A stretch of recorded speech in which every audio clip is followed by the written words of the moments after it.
আলহামদুলিল্লাহিল্লাযী কাফা ওয়া সালামুন আলা ইবাদিহিল্লাযী নাসতাফা, আম্মা বাদ।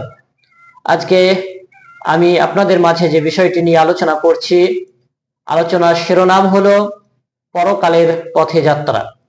আমরা মায়ের পেটে ছিলাম 10 মাস, হয়তো কারো 9 মাস। এই সময়গুলো আমরা পার করে এবারে আমরা দুনিয়ার জগতে এসেছি, দুনিয়ার আলো বাতাস পেয়েছি। আল্লাহ তাআলা বলছেন, তোমরা ছিলে যুলুমাতিন সালাসাতিন, তোমরা মায়ের গর্ভে, ফি বুতুনি উম্মাহাতিকুম, তোমাদের মায়ের গর্ভে ছিলে 3টি অন্ধকারের মধ্যে। সেখান থেকে আল্লাহ তাআলা তোমাদেরকে দুনিয়ার আলো বাতাস দেখিয়েছেন। অতঃপর আল্লাহ রাব্বুল আলামিন বলছেন, এই দুনিয়ার জীবন তোমাদের পরীক্ষা, তোমাদেরকে আমি পরীক্ষা নিচ্ছি। সূরাতুল মুলকে বলছেন, আল্লাযী খালাকাল মাউতা ওয়াল হায়াতা লিয়াবলুয়াকুম আইয়ুকুম আহসানু আমালা, তোমাদের এই জীবন দিলাম, এই জীবনের মধ্যে আমি তোমাদেরকে পরীক্ষা নিচ্ছি পরকালের, আখিরাতের। কে ভালো আমল করছো এটা আল্লাহ তাআলা দেখছেন।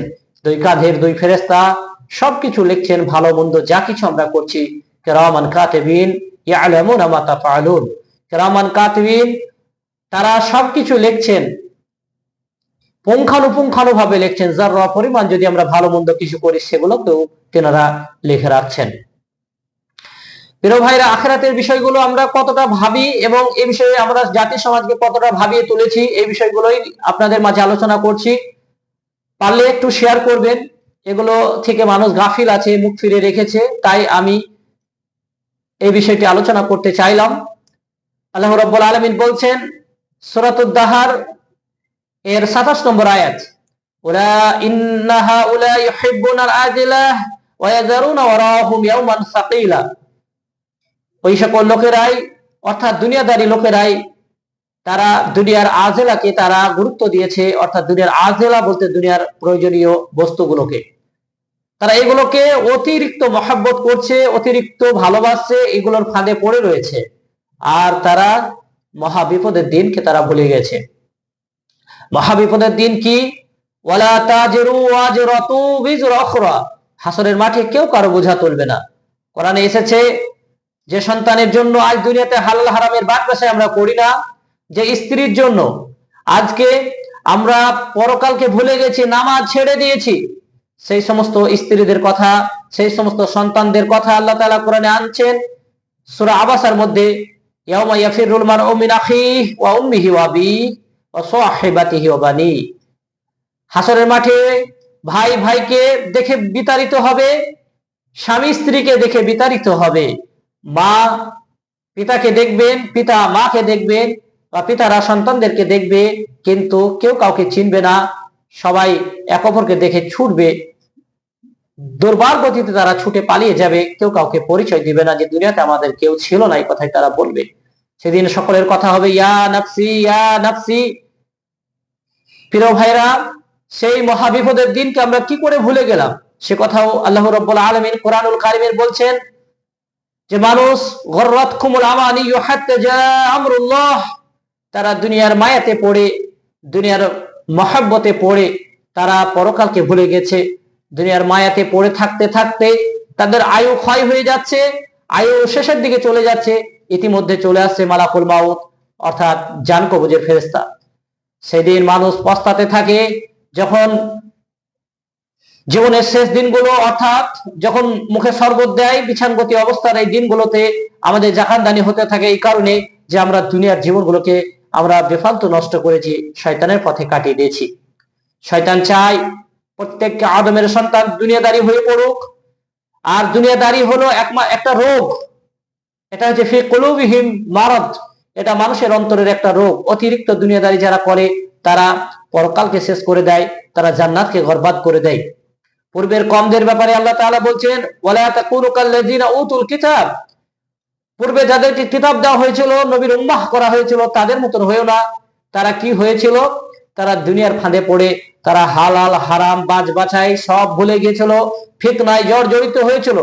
লাবিসা মা কানু ইয়াফআলুন, তারা নিকৃষ্ট গর্হিত কাজও করতে শুরু করেছিল, অথচ তারা জান্নাতে খাবার খেয়েছিল, তারা শ্রেষ্ঠ নবীদের উম্মতও ছিল। তারা শ্রেষ্ঠ কিতাবধারী ছিল, তাদেরকে আহলুল কিতাব বলা হয়েছে, কিন্তু তারা দুনিয়ার ফাঁদে পড়ে তারা নিজেদেরকে ধ্বংস করে নিয়েছে।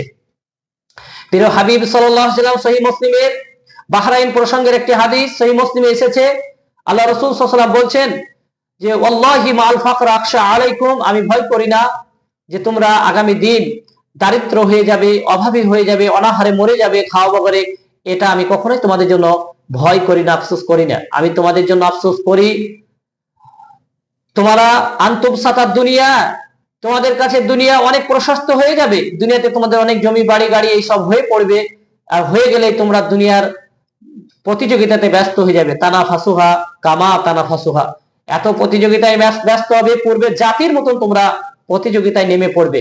আর যখন প্রতিযোগিতায় তোমরা নেমে যাবে তখন আল্লাহ তোমাদেরকে ধ্বংস করে দিবেন।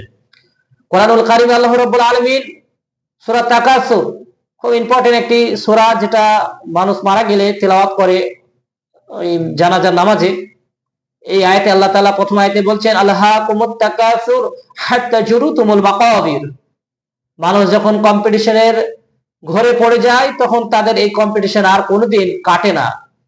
দুনিয়ার কম্পিটিশন প্রতিযোগিতা কোনোদিন কাটবে না। কোথায় কাটবে? যখন মানুষ কবরে ফিরে যায়, কবরে চলে যায়, তারপরে কাটে। প্রিয় ভাইরা, আমরা কি দুনিয়াতে কম্পিটিশন করতে এসেছিলাম না আখিরাতের আমলের কম্পিটিশন করতে এসেছিলাম? একটু ভাববেন, জাতি সমাজের মাঝে এটাকে শেয়ার করবেন যে আজকে আপনার আমার উদ্দেশ্য কি ছিল।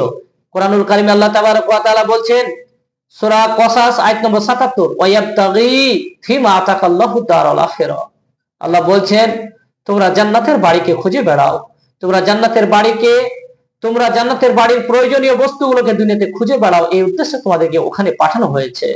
আল্লাহ তাআলা এই সূরার 83 নম্বর আয়াতে বলছেন তিলকা দারুল আখিরাহ নাজআলুহা লিল্লাযিনা লা ইউরিদুনা উলুওয়ান ফিল আরদ ওয়ালা ফাসাদা, আল্লাহ তাদের জন্য জান্নাতের বাড়ি বানিয়েছেন যারা দুনিয়াতে দম্ভ ভরে বিচরণ করে না, অর্থাৎ যারা অহংকার দেখায় না, যারা টাকার অহংকার দেখান না, যারা শক্তির অহংকার দেখান না, যারা বিদ্যার অহংকার যারা দেখান না, তাদের জন্য আল্লাহ তাআলা জান্নাতের বাড়ি বানিয়েছেন।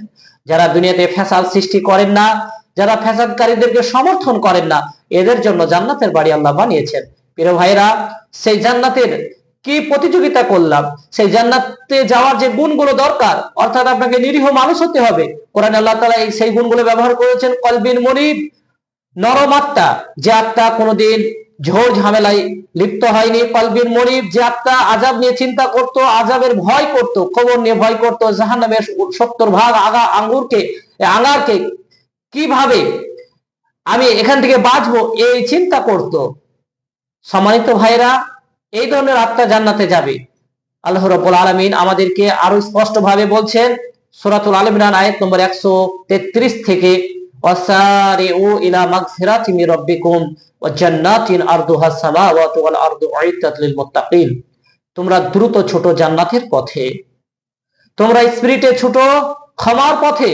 রব্বুল আলামিন তোমাদের জন্য জান্নাতকে বানিয়েছেন 8টি জান্নাত, এক একটা জান্নাত হলো আসমান ও জমিনের ন্যায়।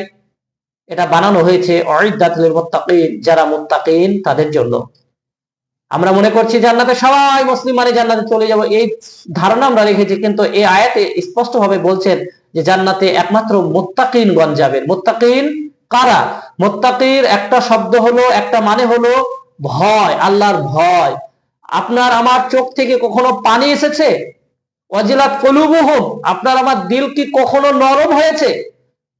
আপনার আমার চোখ থেকে পানি আনে, দিলকে নরম করে কোরআন, জিকির, অর্থাৎ আল্লাহকে স্মরণ করলে, বারবার আল্লাহকে ভয় করলে চোখের পানি আসে। আর কোরআন তেলাওয়াত করলে, এই জান্নাতের চিঠিটাকে পড়লে কি হয়? পানি আসে। আপনি আমি যদি জান্নাতে যেতাম তাহলে এই চিঠিটাকে পড়তাম। কোরআনে এই কোরআনকে চিঠি বলা হয়েছে। সূরা বনী ইসরাঈল আয়াত নম্বর 9 আল্লাহ তাআলা বলছেন ইন্না হাযাল কুরআনা ইয়াহদি লিল্লাতী হিয়া আকওয়াম ওয়া ইউবাশশিরুল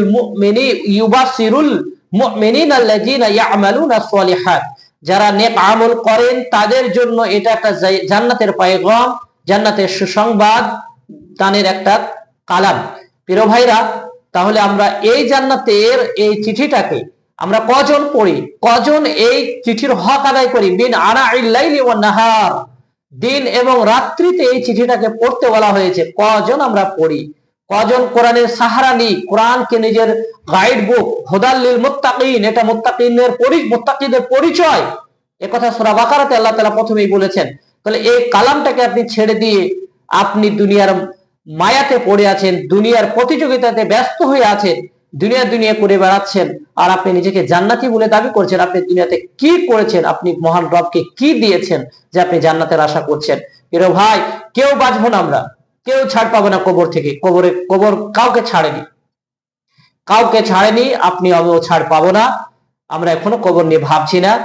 আমি বারবার বলছি যে এই দুনিয়ার জীবনকে একটু ভাবুন। আখেরাতের জন্য এসেছি এই পৃথিবীতে। আল্লাহ তাআলা এই জন্য আমাদেরকে আখেরাতের প্রতি ঈমানের কথা বলেছেন।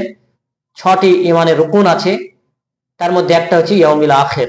আখেরাতের প্রতি আমাদেরকে ঈমান রাখতে হবে। আপনি আখেরাতের বিষয়টা কতটা ভাবেন? আখেরাতের মধ্যে পড়ছে আপনার পুলসিরাত, আখেরাতের মধ্যে পড়ছে কবর, আখেরাতের মধ্যে পড়ছে হাসরের ময়দান, যে মাঠে আপনার মাথার উপরে চলে আসবে সূর্য। সেদিন আমরা নিজের ঘামে হাবুডুবু খাবো, ইয়া নাফসি করব। সেদিন কোনো ছায়া থাকবে না একমাত্র আরশের ছায়া ছাড়া। সেদিন মানুষ পানির জন্য চিৎকার করবে। সেদিন আল্লাহ তাআলা সূরা আবাসার মধ্যে, সূরা আম্মা ইয়াতাসাআলুনের মধ্যে বলছেন যে কাফেরদেরকে সেদিন, ইন্না জাহান্নামা কানাত মিরসাদা লিত-তাগিনা মাআবা লাবিসিনা ফিহা আহকাবা লা ইয়াজুকুনা ফিহা বারদা ওয়ালা সারাবা। সেদিন কোনো ঠান্ডা পানি থাকবে না, জাহান্নামীদের জন্য কোনো ঠান্ডা পানি থাকবে না, ইল্লা হামিমা ওয়া গাসসাকা। তাদের জন্য গরম পানি, ফটন্ত পানি দেওয়া হবে, যা পান করার সঙ্গে সঙ্গে দাড়ি ভড়ি সব বেরিয়ে যাবে, পায়খানার দাড়ি। তাদেরকে এমন একটা ফল দেওয়া হবে, জাকুম নামে ফল, সে ফল খেলে তাদের গলায় আটকে যাবে, যেন না ভিতর দিকে যাবে না সামনের দিকে যাবে। প্রিয় ভাইরা, তাহলে আমরা এগুলোকে ভাবি, এদের চিন্তা কখনো করি? আমাদেরকে চিন্তা করা উচিত। আল্লাহ তাআলা আমাদেরকে সেই তৌফিক দান করেন। আখিরাতের পথে যাত্রার বিষয়গুলোকে নিয়ে যেন আমরা ভাবি, অপরের কাছে যেন তুলে ধরি। আল্লাহ সেই তৌফিক আমাদের দান করুন। আমিন ইয়া রাব্বাল আলামিন।